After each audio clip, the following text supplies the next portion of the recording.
Comenzamos Quienes Quieren a través de Diamante FM 98.7 y Canal 5. Gustavo Vanescayán, que le habla, de saluda. Le agradece que una vez más esté junto a nosotros compartiendo este programa. El día de hoy recibimos al pediatra infectólogo doctor Álvaro Galeana, director del Hospital Pediátrico Pereira Rosell. Gracias por estar en Quienes Quieren. Un gusto para mí, mucho gusto, muchas gracias. Estamos ahora con el virus respiratorio sincicial o virus sincicial respiratorio, el VRS o como lo quieran denominar, un virus clásico que siempre ha existido, pero que este año tiene algún efecto muy importante en nuestro país. No hay vacuna para este, por lo menos en Uruguay, y está afectando principalmente a la población de niños. Para arrancar, ¿es COVID, es parecido al COVID en el sentido de que no hay vacuna, la potencia que tienen los niños? Es bien diferente al COVID.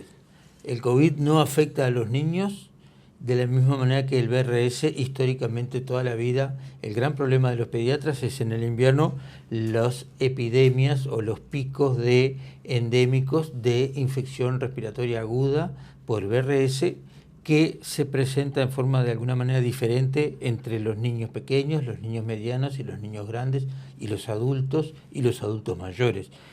El VRS es el agente común del resfriado común, un poquito de disfonía, un poquito de mocos, estornudos, un poco de malestar, en general no más allá de 37,5 de temperatura, y en el niño mayor o en el adulto en 2 o 3 días retrocede, mejora, puede quedar un poco de molestia en la garganta y pasa desapercibido.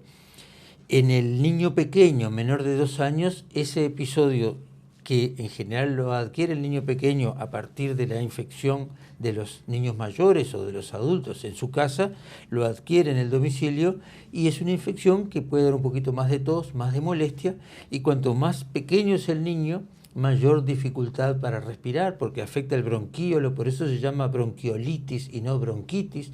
Afecta el bronquíolo, que es un bronquio muy pequeño, que tienen específicamente bien desarrollados los lactantes pequeños, y cuando ese bronquíolo se inflama, aumenta mucho la resistencia para la entrada y la salida del aire en el niño que está respirando, de manera que puede inhalar el aire que puede entrar, pero le cuesta mucho sacarlo y se comporta casi como si fuera una especie de crisis asmática. Se ahoga. Se ahoga, tiene dificultad para eliminar el aire que tiene en su vía aérea. Eso es un cuadro que cuanto más chiquito es el niño, más severo puede ser. No necesariamente tiene que ser severo, pero puede ser severo, y eso es lo que a los pediatras en general en los meses fríos del año nos preocupa, porque las bronquiolitis son de alguna manera motivo de consulta en las puertas de emergencia, motivo de ingreso en las salas y eventualmente motivo de ingreso en las unidades de cuidados intensivos. ¿Han ocurrido muertes? ¿Pasa habitualmente con este tipo de virus, muertes de niños pequeños? Todos los años pasa. Todos los años lamentablemente tenemos que convivir con que algunos de estos niños fallecen porque es una enfermedad severa o porque afecta a niños en particular muy pequeños o niños que tenían alguna otra patología, pero no necesariamente se tiene que tener una patología previa para que el niño tenga una enfermedad severa. Algunos niños hacen enfermedades más severas. Y este año lo que estamos viviendo es eso, un número bien importante de casos que requieren consulta, que requieren muchas veces internación y que requieren pase a CTI. Entonces, si bien yo no sé a lo largo de este año si en total habremos tenido más o menos casos de infección, lo que sí queda claro es que en determinado poco tiempo estamos teniendo muchos casos, muchas consultas y muchos ingresos a salas. ¿Y eso no es frecuente? Es frecuente, pero quizás no en esta magnitud. Y muchos, o sea, esto está por arriba de la media. Es lo que estamos viviendo subjetivamente hoy en este momento, y esto se está asociando a lo que ya está pasando en Argentina y en Chile, entonces tampoco es solamente nuestra situación.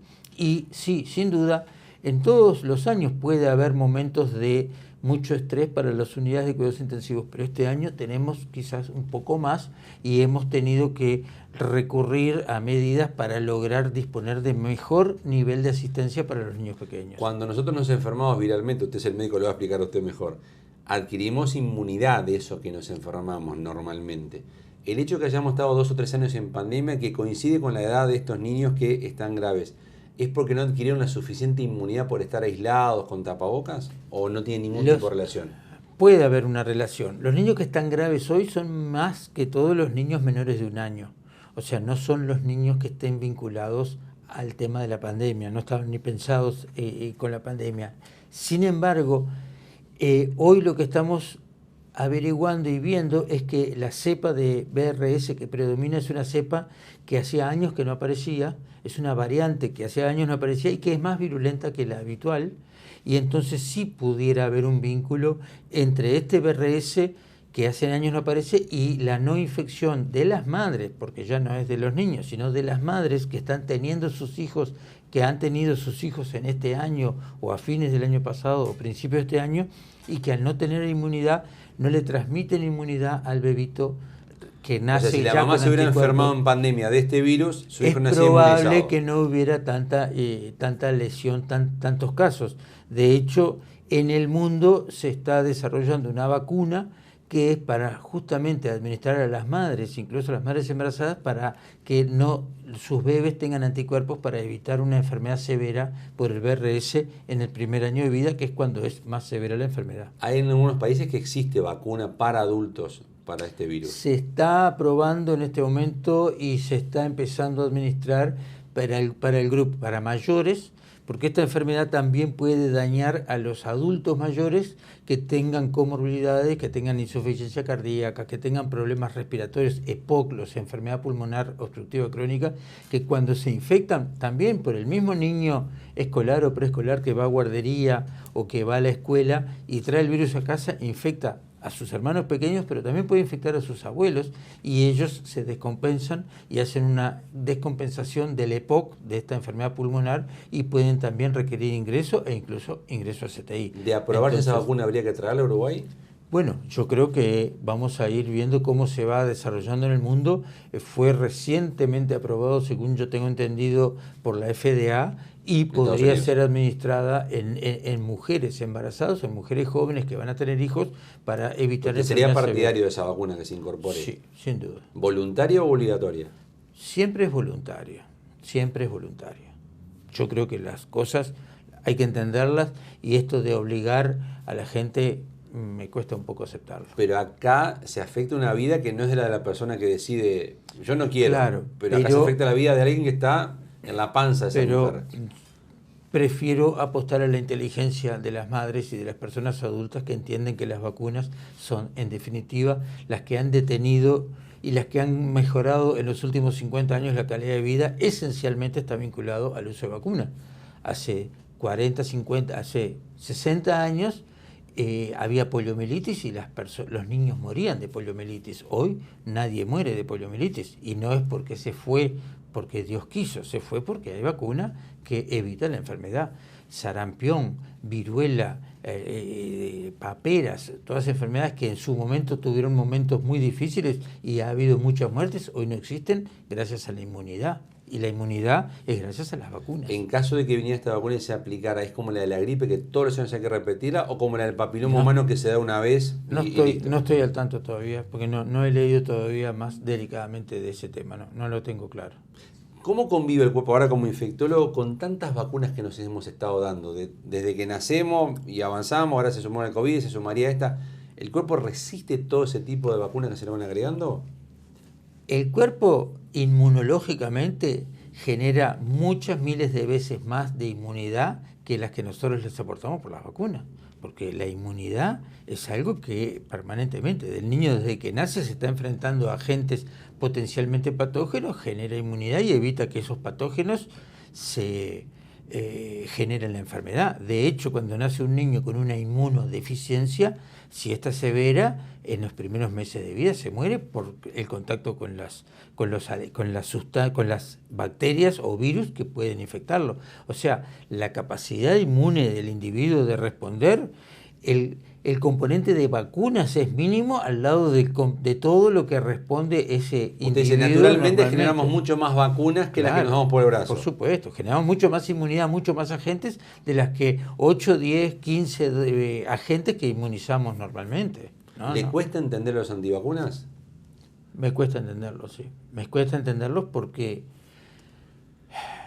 en general son individuos vacunados, y los que no dan vacuna a sus hijos, vuelvo a decir, yo no soy partidario de obligar a nadie a hacer las cosas, pero utilizan el beneficio de que todo el grupo está vacunado para La que inmunidad de rebaño, que se llama. claro, para que no se infecten sus hijos.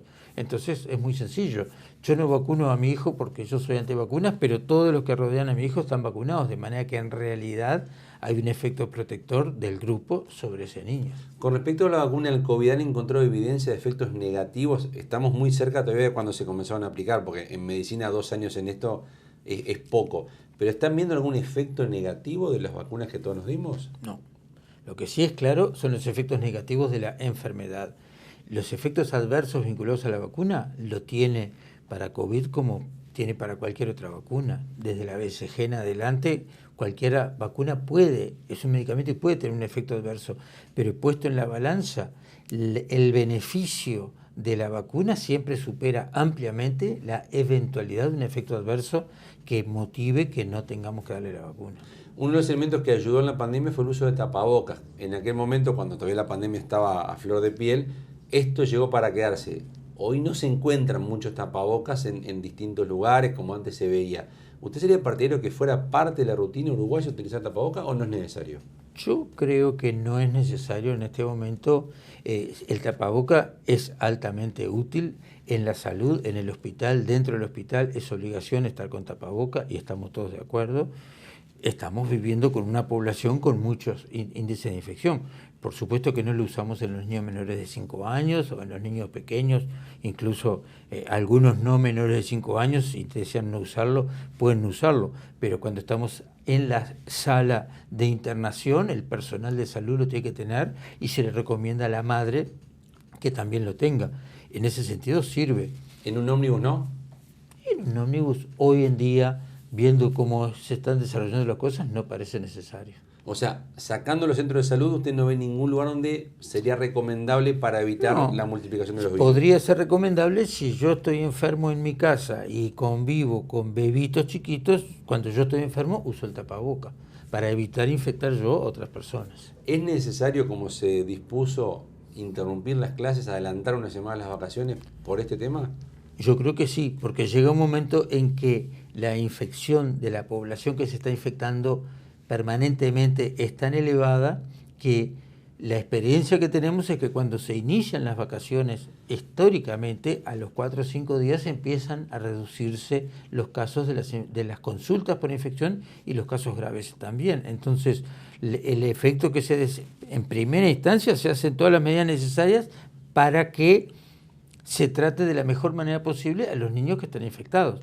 Pero si pasando los días, pasan las semanas y sigue en aumento sostenido de casos nuevos, una de las opciones que hay, que es basado en la experiencia que hemos tenido años anteriores, es cortar la diseminación de las personas, de los niños que en general son los que infectan a los bebitos, también pueden infectar a los mayores, pero infectan a los niños pequeños y que cada uno termine de curarse, que no se agarren nuevas infecciones, que terminen de curarse en su casa y después, habitualmente de 4 o 5 días, empieza a bajar la cantidad de casos nuevos. De no hacerlo así, ¿entraríamos en epidemia? ¿En qué entraríamos técnicamente? No estamos técnicamente de epidemias si todos los años se repiten. Son focos, son puntos de picos epidémicos que se dan dentro de una... O sea, usted no le llamaría epidemia lo que estamos viviendo acá. Bueno, hay que hablar con los epidemiólogos para ver cómo lo definen específicamente. Son picos de casos que eventualmente, de acuerdo a los números, podría tratarse o no de un pico epidémico o es una endemia con hiperendemia en determinados momentos, que es una cosa media parecida que la definen los epidemiólogos. La vivencia que uno tiene es que estamos viviendo muchos casos requieren CTI. No damos abasto con los CTI, si bien damos abasto en el sentido de que podemos ir cubriendo, pero cada vez más exigente, y lo que no queremos es que hasta ahora no ha pasado, que queden niños sin una asistencia adecuada, cuando sabemos que la enfermedad bronquiolitis, esta infección respiratoria, es algo que después de 2 o 3 días de evolución habitualmente, espontáneamente va a ir mejorando, va a ir retrocediendo. O sea, no es como un adulto que entra en CTI y puede estar semanas. El niño sí o sí tiene que salir en 3 días. Habitualmente, sí o sí, en medicina no difícil. Existe, ¿no? Habitualmente en 24 o 48 horas se pueden retirar las medidas 72 horas de intubación y ventilación. Habitualmente ocurre eso. Algunos casos se pueden complicar, o sea, algunos si casos... fuera como los adultos tenemos un problema muy serio. Si mucho el niño se queda más de 3 días... Nosotros no Ahí no habría tenemos cómo niños abarcarlo. que estén 45 días ventilados, a no ser por otra patología, no por una bronquiolitis en general. Y si hay es porque ha tenido neumonía, ha tenido otras complicaciones que han motivado eso, pero es la excepción, no es la regla. ¿Hay plan B, C y D en caso de que esto no baje, de que no afloje? Habitualmente afloja.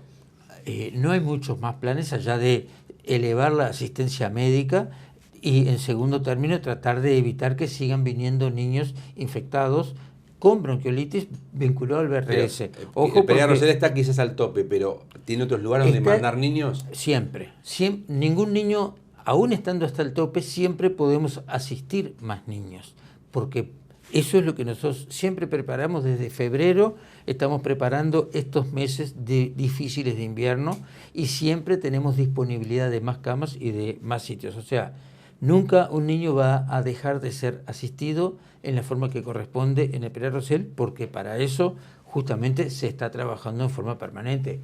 Ojo, pueden ocurrir cosas que no conozcamos, pero habitualmente no pasa eso. Y ya les digo, podemos estar al tope, pero no quiere decir que estemos al tope en CTI y sean siempre los mismos niños. Todos los días 3 o 4 vuelven a piso y todos los días 3 o 4 nuevos entran en el CTI. Eso es una circulación permanente. Todos los días damos 20, 30 o más altas.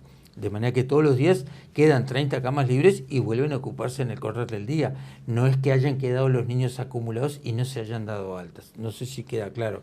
Y el otro punto es que además del BRS hay otros virus respiratorios. Estamos viviendo un momento donde no solamente hay mucho BRS, sino también hay mucho influenza virus. Y ahí el de la gripe. El de la gripe. El virus influenza, hay mucho virus influenza B. Eso es un hecho poco frecuente que no vivimos habitualmente. Pues la comunidad era del chancho, no la H1, que estábamos acostumbrados a eso. Esa es la influenza A. Influenza A hay dos tipos, H1N1 y H3N2. Hoy está predominando el A, H1N1. Pero tampoco... Pero esa hay vacuna. Hay vacuna, pero tampoco investigamos permanentemente si es H1N1 o H3N2. Es gripe, listo. No nos importa, ¿es influenza A o es influenza B? Y eso es el test que nosotros evaluamos. ¿Y B no había en Uruguay? Y B hay, pero siempre es mucho menos que la influenza A. Y sin embargo, este año tengo el doble internado de influenza B que de influenza A. ¿Y explicación tienen alguna? No. No. Hay mucha circulación de virus. Lo que sí vemos, lo que podemos decir es lo que estamos viendo. Y vemos que hay mucha circulación de virus y mucho influenza, predomina la influenza B, y nos da pena porque tanto la influenza A como la influenza B que está circulando es el que está representado en la vacuna y puede evitarse si la gente se inmuniza con la vacuna de la gripe, que hubo una mala respuesta, digamos, de alguna manera en la población. ¿Tienen números de cómo está la vacunación, más o menos? El ministerio hablaba de una cifra bastante baja de población vinculada, pero que usted maneja 8%. Hay unas...